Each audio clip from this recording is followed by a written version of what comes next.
Blood bank दिखाते हैं हम आपको। ब्लड बैंक में हम लोग आते हैं। आज 14 अप्रैल है और भीमराव अंबेडकर साहब की जयंती है, तो आज के दिन हम लोग ने अपना ब्लड बैंक ही स्टार्ट किया है। तो हम एक एक करके आपको ब्लड बैंक का टूर कराते हैं। आइए आपको यहाँ पे। तो ब्लड बैंक में यहाँ से इशू काउंटर हो जाता है। यहाँ से हम लोग ब्लड किसी को इशू कर देते हैं अगर किसी को चाहिए तब। और अगर कोई ब्लड डोनेट करने आए तो हम लोग यहाँ पर, ये रूम आ जाता है हम लोग का medical examination and registration room. Hello sir. Hello sir.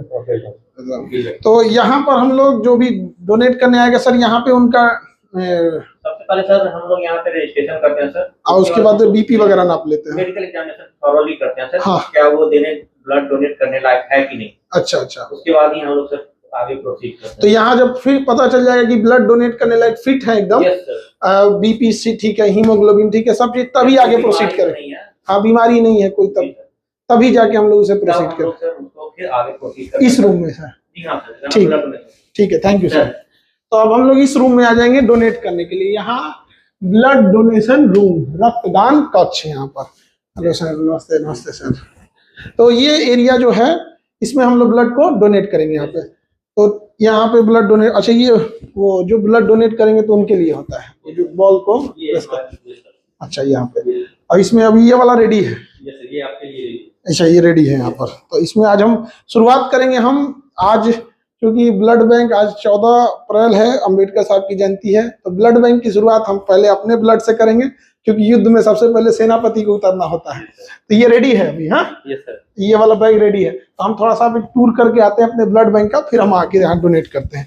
इधर चलते हैं। अगर ब्लड डोनेट करने के बाद हम लोग यहाँ पे कुछ खाना पीना खाना हुआ, रिफ्रेशमेंट करना हुआ, तो इसमें, क्योंकि ब्लड डोनेशन के बाद थोड़ा सा किसी को भी अगर भूख लग, थोड़ा सा एनर्जी के लिए जूस हो गया, कुछ मीठा चीज हो गया, कुछ फ्रूट्स हो गए, तो यहाँ दिए जाते हैं उन लोगों को इस एरिया में। और इसके इधर देखते हैं हम लोग, तो ये हो गया काउंसलिंग रूम हो गया। तो काउंसलिंग रूम, हेलो मैम। तो काउंसलिंग रूम में होता क्या है कि अगर किसी के ब्लड में कोई बीमारी है तो यहाँ आके उसे बता दिया जाता है, और अगर कोई हिचकिचा रहा है देने से ब्लड, तो उसे काउंसलिंग करके उसे थोड़ा सा हिम्मत बढ़ा दिया जाता है। Thank you. तो ये हो गया यहाँ पे। और ये रूम है हम लोग का एफरेसिस रूम। एफरेसिस रूम यहाँ पर, इसमें क्या होता है एफरेसिस रूम में, तो ये बेसिकली प्लेटलेट के लिए होता है यहाँ पर। तो अगर किसी को डेंगू हो गया या फिर उसका प्लेटलेट एकदम डाउन हो गया है, 15,000 आ गया, तो मरने के कगार पे पहुंच जाएगा। तो ये किसी दूसरे मरीज, स्वस्थ इंसान से ब्लड ना लेके केवल प्लेटलेट निकालते हैं। अच्छा, प्लेटलेट दे देते हैं। ये मशीन हो गई एफरेसिस मशीन। तो यहाँ लेटने के बाद ब्लड लेंगे और ब्लड में से केवल प्लेटलेट निकल, और बाकी ब्लड वापस चढ़ा देते हैं मरीज को वापस। मतलब जो मरीज नहीं, जो ठीक ठाक आदमी है, तो उसको ज्यादा कुछ तो फील नहीं होता होगा, थोड़ा प्लेटलेट निकलता। और होल ब्लड से की तुलना में उसके लिए जो डोनर है उसके लिए ज्यादा ठीक है, ज्यादा ठीक है। अच्छा, अब हम लोग यहाँ से ब्लड लेने के बाद कहाँ जाते हैं लोग? अच्छा, ये ब्लड बैंक का सारा सिस्टम अलग रहता है अंदर। हाँ, ये इन लोग का अलग रहेगा, सब कुछ सेपरेट है यहाँ पर। ये हो गया हम लोग का सेरोलॉजी डिपार्टमेंट। सेरोलॉजी डिपार्टमेंट, इसमें हम लोग का बीमारी वगैरह की जांच वगैरह करके और फिर इसमें हम लोग ब्लड को रख देते हैं। ये मशीन हो गई ब्लड रखने के लिए, इसके अंदर हम लोग मशीन को रख देते हैं। डॉक्टर लोग समझेंगे इसको बेहतर ढंग से। ये रिकॉर्ड रूम हो गया इसमें। अच्छा, इसमें पूरा रिकॉर्ड मेंटेन होगा, कौन क्या किया कितना नहीं यहाँ पे, और जो ब्लड बैग वगैरह सब यहाँ रख दिए, स्टोरेज एंड रिकॉर्ड यहाँ पर। और ये सबसे इम्पोर्टेंट चीज, टीटीआई रूम। कोई भी बड़ी बीमारी वगैरह तो नहीं है ब्लड में, उसकी यहाँ पे जांच होगी। यहाँ पर ये पूरा प्रॉपर इस मशीन से जांच होगी। अच्छा, उसका डिजिटल डेटा इससे रख लेंगे हम लोग। अच्छा, डिजिटल डाटा रखने के लिए काम आएगा यहाँ पर। और बाकी इसे मैनुअल के भी काम करेगा, डिजिटल भी काम कर देगा। ठीक है। अब ये रूम है स्टोरेज एंड कंपोनेंट प्रिपरेशन। यहाँ पे एक ब्लड से हम लोग क्या क्या दूसरी चीजें बना सकते हैं। तो इसमें डबल गेट रखना होता है। ताकि कोई ना जा सके यहाँ पर।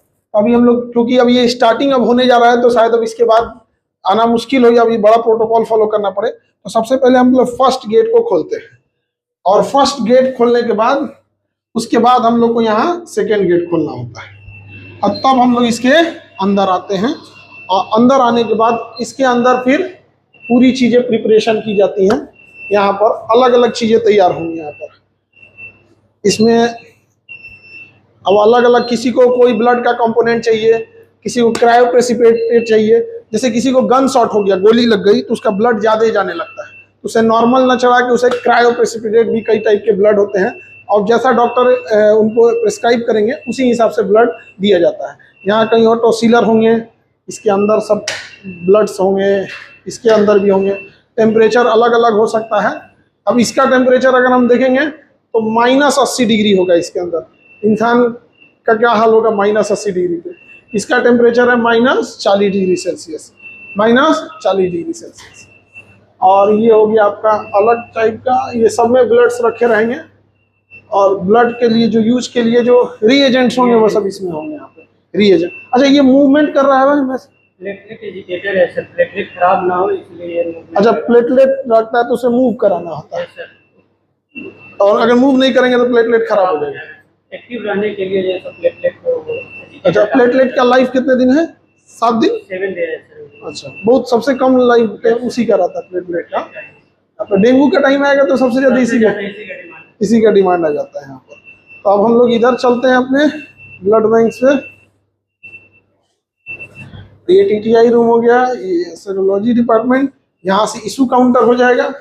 यहाँ से किसी को जब फाइनल इशू होगा तो यहाँ से इशू काउंटर हो जाएगा यहाँ पे, हाँ यहाँ। और इस एरिया में अब हम लोग चल के ब्लड को अब अपना डोनेट करते हैं। ये रिफ्रेशमेंट रूम हो गया यहाँ पे। अच्छा, इस रूम से हम जाके देख नहीं सकते हैं ये वाला रूम, क्योंकि इसमें ना काउंसलिंग रूम होता है, उसको पैक रखा जाता है। उसमें अगर किसी को कोई बीमारी आ गई या कोई ब्लड डोनेट नहीं करना चाहता है या कुछ उसको काउंसलिंग करके बताना है तो उसी के अंदर बताना होता है। तो नॉर्म्स के अनुसार उसको पारदर्शी नहीं रख सकते, उसमें किसी को नहीं देख सकते। अब हम लोग यहाँ ब्लड डोनेट करेंगे और पूरे देश के यही उम्मीद करेंगे कि बड़ा मुश्किल से कोई आता है मरीज, जब कोई बहुत सीरियस रहता है तभी उसे ब्लड की डिमांड होती है। और जब वो हॉस्पिटल में जाता है कि कोई लखनऊ एडमिट है, कोई मुंबई है, कोई कहीं है, और जब ये कहा जाता है कि आप एक डोनर लेके आइए तो वहां उसके लिए बहुत दिक्कत हो जाता है। तो हम लोग का प्रयास यही है कि हम लोग ये व्यवस्था इतना ब्लड उपलब्ध करा सके ताकि कभी किसी को डोनर मांगने की हॉस्पिटल को जरूरत ना पड़े। डॉक्टर की भी मजबूरी होती है कि वो कहता है कि भैया उनके पास तो ब्लड कोई मशीन से तो बनती नहीं है, दूसरा कोई देगा तो किसी और में चढ़ाया जाएगा। तो इसलिए हम लोग की कोशिश यही है। तो आज से हम लोग इसको स्टार्ट कर रहे हैं। अंबेडकर जी की आज जयंती भी है, सभी लोग को अंबेडकर जयंती की ढेर सारी शुभकामनाएं। और अंबेडकर जयंती के दिन हम लोग इस ब्लड का शुभारंभ कर रहे हैं। और सबसे पहले जरूरी होता है कि किसी भी युद्ध में सेनापति को जाना, तो सबसे पहले हम ही दे के स्टार्ट करेंगे। क्यों सर?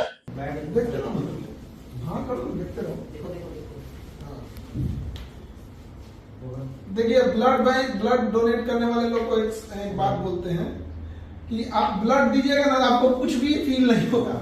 बस होता क्या है ना कि लोग ब्लड बैग देख लेता है बैग देख लेता है ना तो डर जाते हैं लोग।